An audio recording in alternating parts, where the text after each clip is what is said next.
So back over at Papa's, we're going to take apart one of the brooders. If you remember the build back in September, so I've got to get that brooder together, back over to my house, put together, and get ready for the baby chicks. We're getting 25-30 Cornish cross coming in, so got to get that ready. First, we got to deconstruct this one.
This is the second round of chicks that we've brooded in these, and they work really well. And this system of putting the plastic down and the pine shavings down worked really well before. We start off with maybe about a half of this 7 cubic foot bag just to start, and then we'll add, you know, every few days we'll add a little bit just to... Does it start smelling? It starts to smell, you just add a little bit more.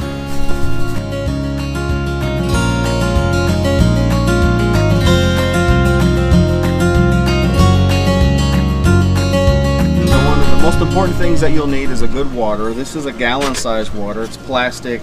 It's easy to manage. You just fill the water in, put the lid on, tighten it down, and then flip it over, and then it's ready to go. You can get these on Amazon. We'll actually leave a link in the description where you can find these on Amazon. Another thing is a feeder. You got to have some kind of feeder, and these actually work really well. It just, the little lid hinges on and snaps. You put your feet in there, snap it down, and then just lay it in.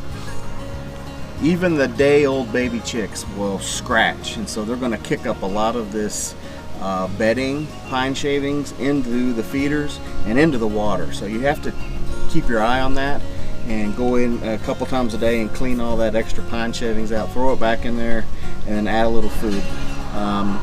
Other than that, these work really great. The water, they'll kick pine shavings into here as well. I usually just go through during the middle of the day and just scrape all that out, and that's good enough until the end of the day, and then at night I'll freshen up their water. Got to have some kind of heat lamp.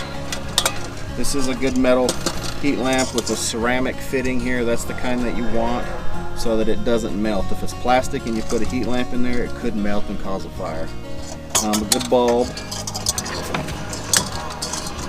and then some kind of way to hang this. We got a call from the post office that our chickens are ready. They're there. They've been shipped.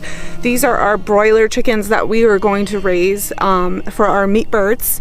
So Collins is with me this morning, and we're going to go get them. So we already have our brooder box all set up. I'm gonna stop at the little convenience store here in town and grab some honey. I like to use fresh local honey, so we're gonna grab some honey and some apple cider vinegar, and that's part of the mixture that we're gonna use for the magic water. That's gonna help kind of give them a quick immune boost and a little bit of energy since they've been traveling and not been eating. Oh, I hear them. Do you hear them? That's a good sign.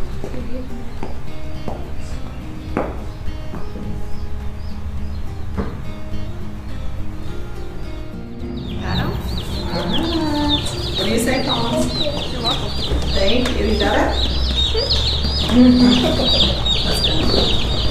you excited? Yay!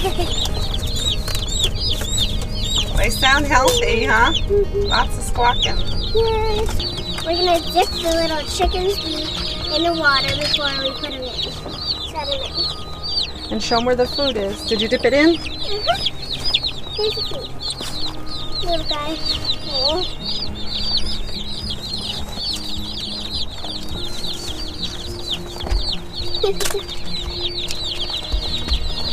Okay, make sure we don't step on them. Collins is our little chicken mom. Here. Oh, some of them are already eating. Yeah. Find the food. There's your food. There's your food. Ugh. Here we go. Chicky, chicky, chicky. There you go. There you go. All right, so we're gonna close this up and we'll check them back in a few minutes and see if they're all huddled under this light. Make sure it's not too hot for them. If they're all huddled under the light, I'll lower it a little bit more.